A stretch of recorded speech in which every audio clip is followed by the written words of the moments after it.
Pokemon is a fascinating phenomenon. I grew up with the franchise personally, and it stands as a pillar of my childhood.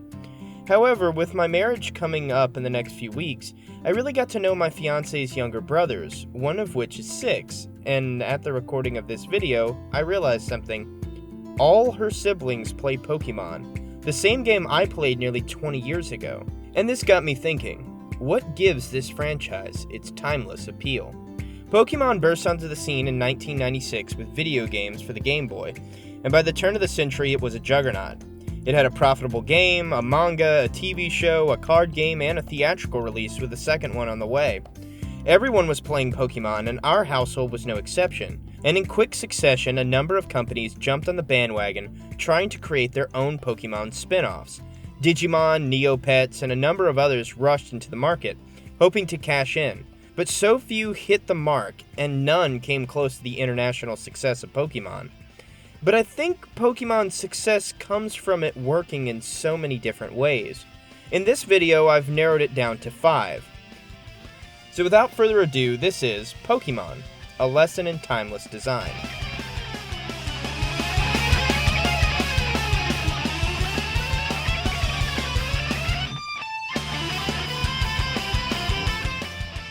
Lesson number 1. Pokemon is both accessible and challenging. Pokemon is easy to get into, at least as far as the games are concerned. You could play the game forming a well-balanced team of different types of Pokemon for different gyms and opponents, or you could keep one Pokemon you started with and only level that one and pretty much win every fight. This is due to the fact that Pokemon's enemies rarely exceed 80% of the maximum level achievable. For example, the Elite Four, basically the bosses of the first few games, are always between level 50 and level 70, and the maximum level is 100. The idea that any kid could just play the game and grind against weak enemies long enough to win was definitely a plus. Anyone could play and anyone could win, and while we see that as common in video games today, this was in the age of Mario and Zelda for the SNES and the N64. These were not necessarily easy or kid-friendly. In recent generations, we also got the Let's Go additions to Pokemon Go, in the form of Let's Go Eevee and Let's Go Pikachu, which could really be played by kids as young as 3. The controls were simpler for capturing Pokemon and relying on a Pokeball instead of battling the Pokemon until it was weakened. Pokemon Go, on the other hand, is so casual and easy that it's simplified Pokemon to a single set of points for battle.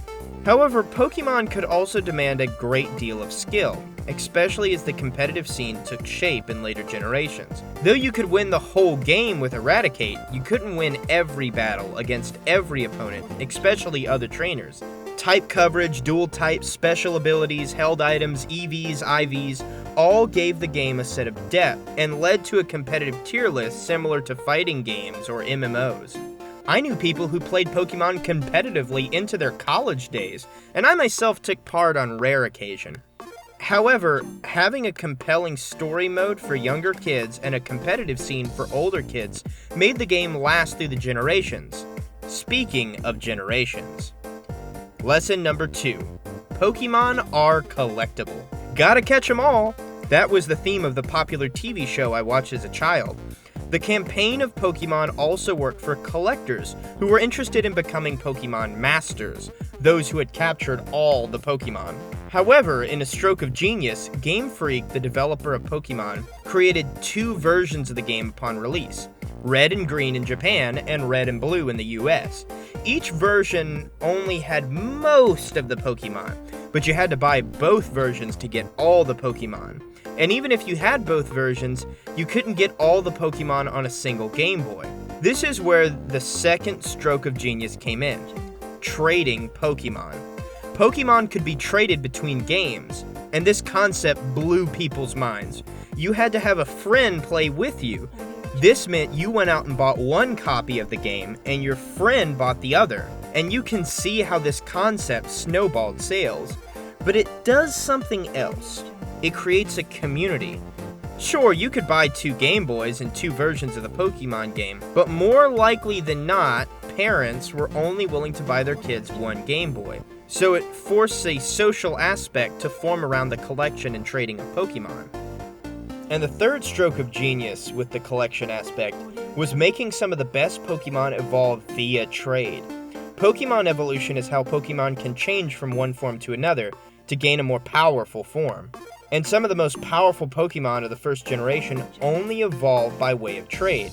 Machamp, the best fighting Pokemon, Golem, the best rock type, Alakazam, the best psychic type, and Gengar, the best ghost type, all evolved via trade. Now, in later generations, these Pokemons would have rivals, but at the time, the best of the best were off limits to anyone playing the game alone. In the second generation, the game introduced Steel type, a powerful defensive type that could absorb both physical and special move attacks. The type also had a massive list of resistances. However, in the second generation, the only two Steel types were Scizor, the evolution of Scyther, and Steelix, the evolution of Onix. And wouldn't you know it, you had to evolve both of these Pokemon via trade. This marketing scheme, while it may seem profit-driven, also created a community amongst trainers. Kids showed off their good catches and traded with each other to get stronger teams. But what exactly were the Pokemon they were trading? And why were Pokemon's designs so influential? Number 3. Pokemon have amazing designs. Pokemon evolve, and many of them possess multiple stages of evolution. This meant the designs could start out cute and eventually become cool or dangerous or detailed.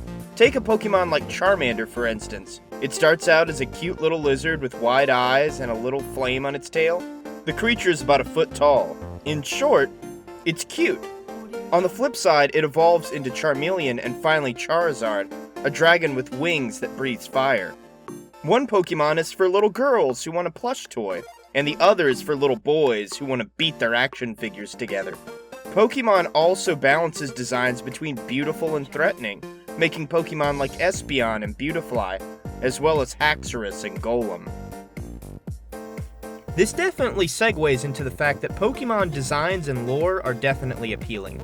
Each Pokemon has a base in reality that gives their concepts depth and meaning. For instance, take Ninetales, based on the Japanese spirit of the Kyuubi, or Arcanine, based on the Shishi statues, or lion dog statues from China. Victory Bell, for instance, is a carnivorous plant. And Magikarp is based on the story of a magic koi that could transform into a dragon. Thus, the designs worked for kids of all ages.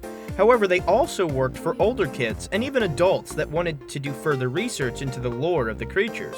However, Pokemon also mirror real-world animals. This meant that if kids liked particular animals, like a shark, they would love Sharpedo. Or if they loved pterodactyls, that they would love Aerodactyl. So each kid can associate their favorite animal with a buddy that they can battle alongside. But let's get to another one of the major draws of battle. Lesson number 4. Pokemon are violent. Pokemon fight each other. My favorite synopsis of the game I've ever heard is Pokemon are beanie babies that kill each other. And that's not far from the truth. The designers of the game basically wrote the lore that Pokemon love to battle, and they partner with trainers to reach their full potential. This is where the parallels between the franchise and dogfighting and cockfighting are drawn. And while most people condemn dogfighting, they seem to be okay with Pokemon. I mean, except PETA, but, PETA's kind of crazy, so... Anyway, why is it that most people don't see Pokemon as analogous with animal cruelty? Probably because the creatures are just cartoony enough and just far enough from real animals that it's hard to draw a comparison. I mean, think about something like the death of Mufasa in The Lion King.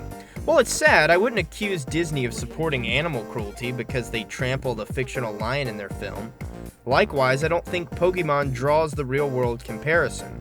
That being said, the feeling of battling Pokemon draws tons of players to the series and show. These creatures' ability to manipulate the elements and do combat with supernatural abilities makes for the potential for heart-pounding action. I especially love the fight from the beginning of Pokemon Mystery of the Unknown. It's full of energy and interesting artistic choices. Each Pokemon have their own personality, movements, and mannerisms, and each battle feels fluid and kinetic. In some ways, Pokemon were almost as much made for TV shows as they were for video games. Whether Dragonite is soaring through the air at Mach speed or Gyarados is eviscerating enemies with a Hyper Beam, The spectacle is built into every fun and violent design of the creatures.